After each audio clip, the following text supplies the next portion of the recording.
결코 살만해서가 아닌 많은 풍파를 겪고도 하는 말이니 조금은 진실되게 들려질까요?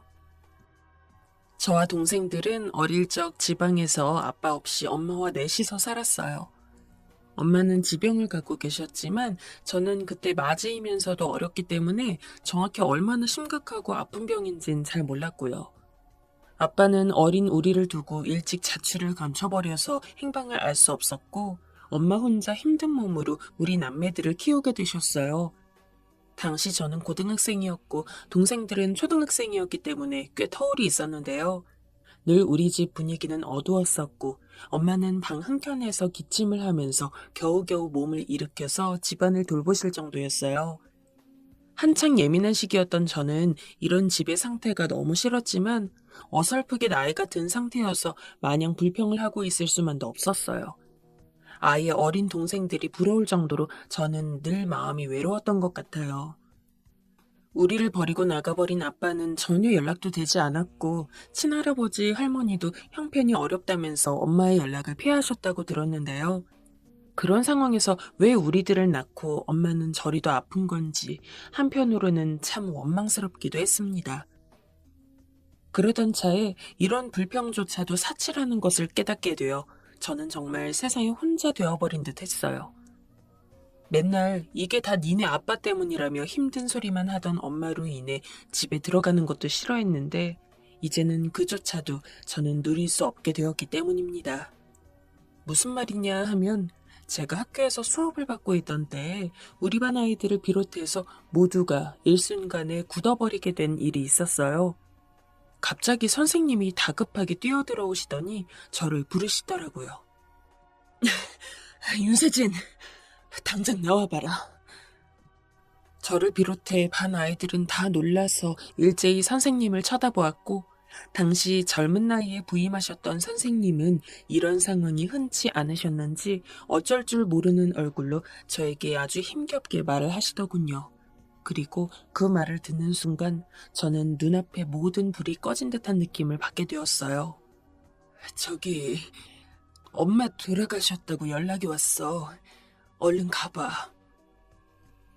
그 말을 듣자마자 저는 선생님 말이 천장과 바닥을 계속 치는 마냥 전혀 제대로 귓속으로 들어오지 않더라고요. 밖에서는 비가 부슬부슬 내리고 있었고 유난히 학교 형광등 불빛이 을씨년스럽고 눈이 아팠는데 그날 엄마가 돌아가셨다는 비보와 참 지독할 정도로 조화를 이루는 풍경이었습니다. 저에게 있어 엄마는 엄마 역할을 하는 것도 안 하는 것도 아닌 상태로 제 곁에 있었어요. 아빠가 우리를 버리고 간 날부터 엄마는 그나마 말이 통하는 저를 붙잡고 늘 그 한에 대한 넋두리를 늘어놨었고 당시 저도 슬펐지만 갈수록 듣기 괴로웠거든요. 그런데다가 화병과 우울증에 걸려서 엄마는 결국 알아눕게 되었고 자식인 저와 동생들을 제대로 돌볼 수 없는 형편에 이르렀어요. 그렇게 몸져 누운 지 5년째 되던 해 저렇게 허망하게 가버리게 된 것입니다. 눈만 마주치면 아빠에 대한 원망을 늘어놓고 한맺힌 통곡을 하는 엄마를 볼 때마다 대체 나는 왜 태어난 건지 얼마나 속으로 많이 되물었는지 모릅니다. 그럴 거면 왜 나와 동생들을 이렇게 낳아놓고 그렇게 괴로워하는 건지 엄마한테 한 번쯤은 묻고 싶었어요. 그런 엄마와 지내는 생활이 결코 행복하지 않았지만 엄마조차 이제 없다니. 슬픔도 슬픔이지만 이제 정말 혼자서 이 땅을 밟고 서 있어야 한다는 생각에 두려움이 밀려왔어요. 그렇게 멍하니 집으로 걸어 들어갔고 엄마랑 예전에 같이 일도 했었고 제법 잘 지냈던 주인집 이모 덕분에 어찌어찌 엄마의 장례를 겨우 치르게 되었어요. 외갓집 어른들을 오랜만에 만났지만 그렇게 우리 보고 불쌍하다 소리를 해대면서도 이후에 대한 대책은 전혀 고민하지 않는 듯 했어요. 듣고 있자니 정말 화가 나더군요. 결국 저는 못 참고 한마디를 해버렸어요. 어른들은 부모 복 없는 것이 말도 복 없이 한다며 혀를 찢찢 차시더군요. 그만들 얘기하고 가세요. 유진이랑 연진이는 제가 알아서 챙길 거예요. 불쌍하다는 말 좀 하지 말아요. 지긋지긋해요. 저도 이때 말이 심했다는 건 알지만 우리의 불행을 안주거리 삼아서 술이나 마시고 있는 어른들을 보니 화가 치밀어 오르더군요. 주인집 이모가 태워주신 차를 타고 돌아오는 길 멍하니 창밖을 보는데 밖으로 휙휙 지나가는 풍경들이 얼마나 아프게 제 눈으로 들어왔는지 몰라요. 그것들이 눈물이 되어 뚝뚝 흘러내리는데 이모가 그걸 보셨는지 한마디 하시더라고요. 그리고 저는 결국 얼굴을 파묻고 뒤에서 잠든 동생들이 듣지 못하도록 소리를 죽여가며 더 울게 되었어요. 세진아, 힘들면 그냥 울어도 돼. 네가 정말 애썼어. 너도 앤데 얼마나 힘들었니? 정말 단순한 몇 마디인데 저는 그 말에 왜 이렇게 무너지듯 처참하게 울었는지 몰라요. 어른들 앞에서 뭐라도 된 마냥 소리를 지르며 다들 나가버리라고 쫓아냈지만 저도 결국 애처럼 인정을 받고 싶었는지 몰라요. 너도 참 힘들었겠다고, 고생이 많았겠다고요. 엄마도 그 누구도 해주지 않았던 그 인색한 말을 주인집 이모가 저를 크게 덮어주듯 따뜻하게 건네시는데 저 스스로도 놀랄 정도로 온몸을 떨면서 울었어요. 모든 게 막막하고 숨이 턱턱 막혀왔지만 저는 저에게 주어진 슬픔에 대해서 울 시간도 없었다는 것을 비로소 깨닫고 그냥 돌아오는 차 안에서 계속 울기만 했어요. 그렇게 집으로 도착했고 동생들 손을 잡고 빈집으로 털털 들어가려는데 이 인생의 무게가 너무 가혹하게 느껴져 쓰러질 것 같더군요. 그런데 그렇게 문을 열고 들어가려는데 주인집 이모가 같이 따라 들어오시는 게 아니겠어요? 저는 집 사정에 대해서 잘 모르지만 엄마가 몇 번 이모랑 이야기를 할 때 들었던 내용이 있어요. 이모가 제법 손해를 보고 우리를 받아주셨다는 것. 생각보다 말도 안 되는 가격에 이 집에 머무르고 있기 때문에 여기서 무탈히 살 시간이 길지 않다는 것이었어요. 그런데 이 모든 걸 해결해 줄 엄마도 없으니 이제 우리는 어떻게 되는 것일까 걱정스럽더라고요. 곧 이모가 이제 이 부분에 대해서 이야기를 할 텐데 삶의 현실이 정말 차가운 바닷물이 얼굴을 스미듯 느껴져서 너무 괴로웠습니다. 이모는 우리 집에 들어오셨고 이제 엄마만이 자리를 비워버린 초라한 집안 주변을 쓱 돌아보시더니 결국 입을 여시더군요. 내용을 듣고 저는 정말 기절할 뻔했어요. 세진아, 너네 외가에서도 데려갈 수 없다고 하시더라고. 그래서 말인데 세진이 너가 고등학교 졸업할 때까지만이라도 이 집에 그냥 편히 살아. 돈 걱정은 너네가 할 게 아니야. 그저 공부만 열심히 하면서 나갈 생각하지 말고 여기서 지내라. 이때 당시 저는 고등학교 1학년이었고 적어도 졸업을 완전히 하려면 2년 정도는 시간이 있는데 그동안 아무것도 안 받고 살게 해주신다는 거였어요. 믿어지지가 않아서 다시 이모를 쳐다봤는데 여전한 얼굴로 계속 말씀하시더라고요. 세진아, 얼른 동생들 재우고 우리 집에 잠깐 가자. 김치랑 이것저것 줄 테니까 냉장고에 얼른 채워넣자. 이때 동생들은 눈을 비비면서 꾸벅꾸벅 졸고 있었어요. 방 안에 누인 뒤 이모를 따라 올라가니 먹거리들을 잔뜩 챙겨주시는 것이 아니겠어요? 그러면서 저보고 잠깐 기다리라면서 바로 밥상을 차려주는 것이었어요. 이모네 식구들도 잠든 시각이었는데도 고요한 주방 안에서 빠르게 뭔가를 만들어내 주시더니 한 상 넉넉하게 채워주시더라고요. 먹을 기운이 없어도 먹어야 해. 너 계속 아무것도 안 먹으면 쓰러져. 얼른 고기랑 국물 좀 먹어봐. 그렇게 이모는 정말 다 죽을 듯 겨우 서 있던 저를 앉혀두고 뜨끈한 밥을 먹이고 한참을 말없이 꽉 안아주셨어요. 이모네 식구들이 깰까봐 소리내지 못한 채 조용히 흐느꼈지만 정말 오랜만에 배가 부르고 나른하게 피곤함이 몰려오며 졸리더군요. 그대로 저는 내려가서 동생들과 함께 잤고 그 다음 날부터 매일매일 조금씩 힘을 내어 억지로 살아가게 되었어요. 그러는 수밖에 없기도 했고요. 이모는 우리를 불쌍히 여기셔서 그랬는지 이틀에 한 번씩은 우리 집에 내려와서 들여다보시기도 하고 새 반찬을 만들어 몇 개의 통에다 가득 담아오시기도 하고 우유와 과자, 빵 등 간식도 꼭 챙겨서 넣어주시더라고요. 그러면서도 이러지도 저러지도 못한 채 늘 시무룩하게 서 있던 저에게 용돈도 쥐어주셨어요. 게다가 어쩌다 한 번씩은 집으로 불러서 다 같이 고기를 구워 먹이기도 하는 등 정말 살뜰하고 정 많게 우리 남매들을 챙겨주셨어요. 그렇게 제가 넋놓고 살던 중 그러고 있을 시간이 없다고 정신이 번쩍 뜨이게 해주는 듯한 사건을 겪게 되었어요. 바로 막내 동생 연진이가 학교에서 같은 반 아이들에게 얻어맞고 오게 된 것이었어요. 이유는 딱히 별것도 아니었지만 이 상황에 대해서 말들이 오가고 있는 와중에 엄마도 없이 홀로 있어야 했던 막내를 생각하니 정말 가슴이 찢어질 것 같았습니다. 당장은 주인집 이모가 우리를 돌봐주고 계시지만 이렇게 있으면 안 되겠다는 생각이 들더군요. 저는 가장이자 동생들에게 엄마 역할을 해야겠다는 생각이 들었고 잔뜩 기죽어서 눈치만 보던 동생의 표정이 너무 가슴이 아파 반드시 성공하겠다는 다짐을 했어요. 이후 잠잘 시간을 지독하게 아껴가면서 공부했고 솔직히 과외나 뭐나 할 형편이 되지 않기 때문에 정말 무식할 정도로 온몸의 감각을 집중했어요.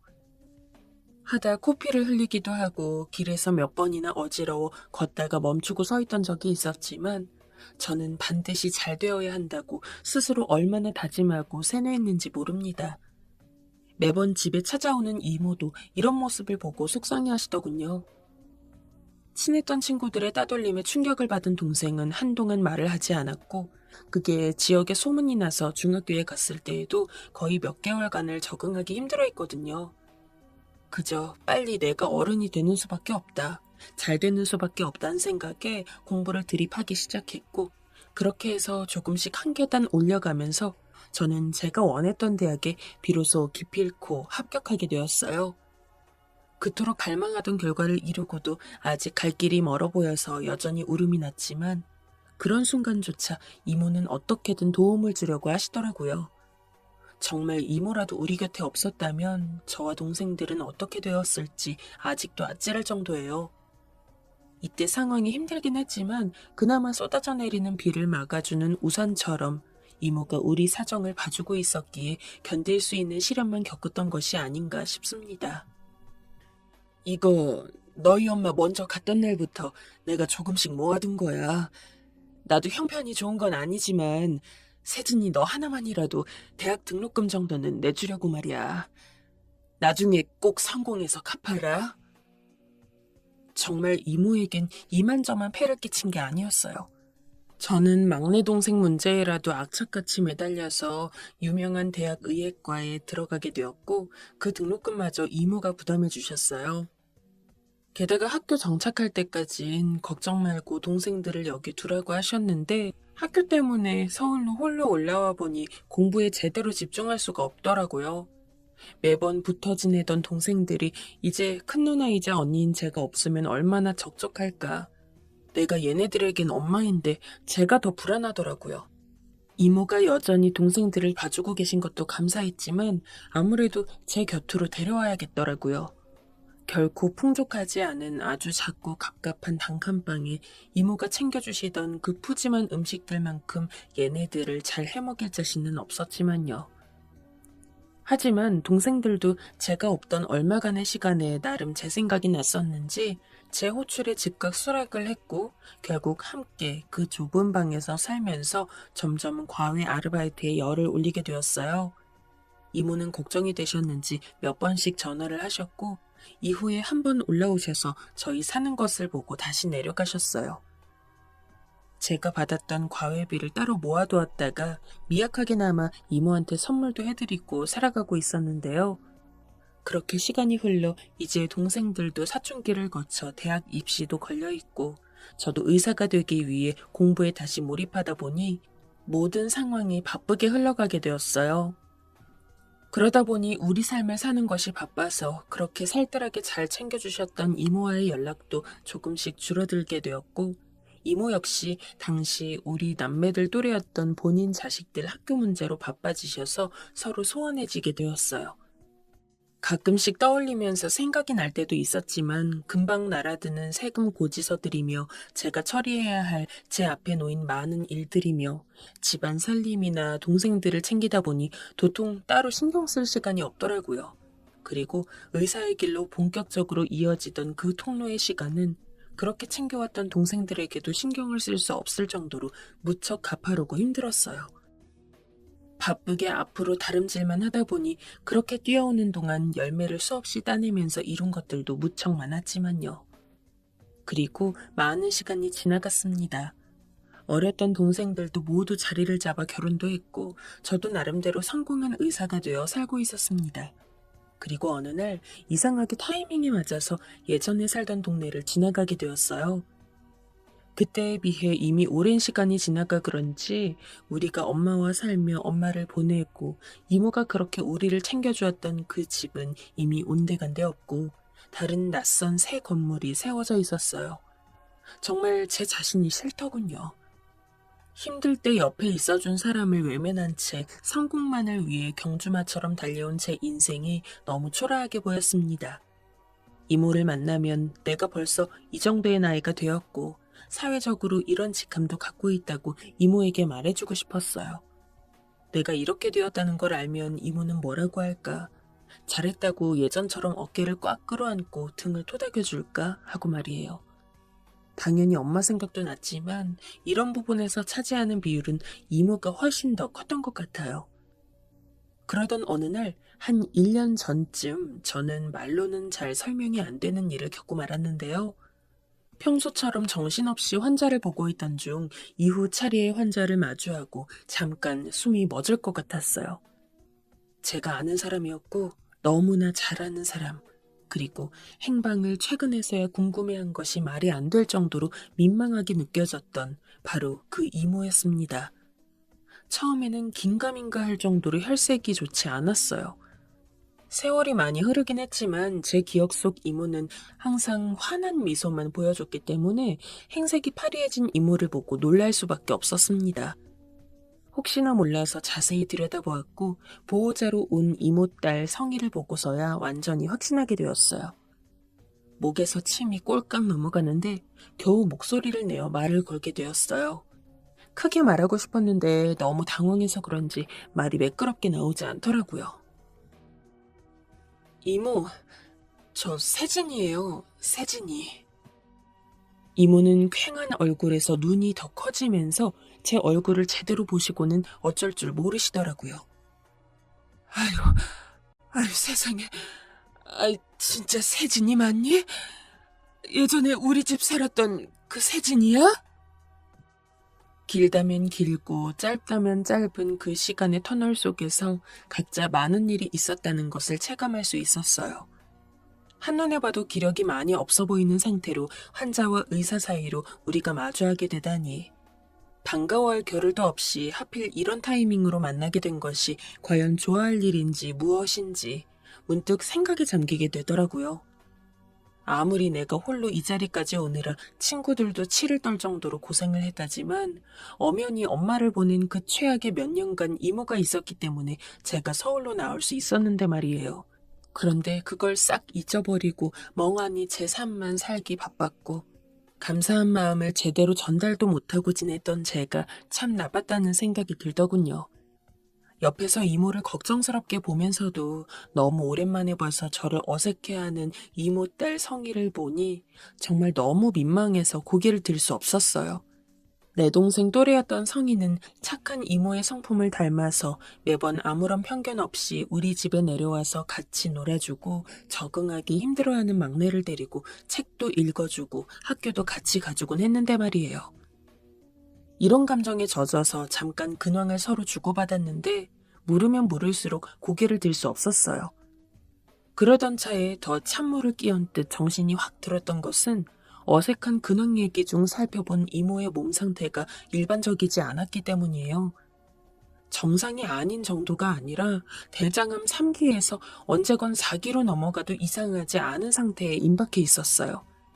그간 저는 결코 적다고 할 수 없는 숫자의 환자들을 봐왔지만 왜 이모의 이런 상태를 보니 감당이 안 될 정도로 감정이 차올랐던 걸까요? 절망 가운데에 혼자 떨어져 그대로 땅속까지 들어가고 싶었던 저를 살살 달래서 나오게 한 다음 밥을 먹이고 격려를 해주고 힘을 주었던 이모였어요. 일반 부모가 자식에게 주는 행위들을 전혀 누려보지 못했던 저에게 이모가 만들어주었던 둥지는 조금이나마 부모의 느낌을 상상할 수 있게 해주었어요. 그래서 저에게 이모의 이 육체적인 아픔이 내 몸의 아픔처럼 괴롭고 통탄스럽게 느껴졌나 봅니다.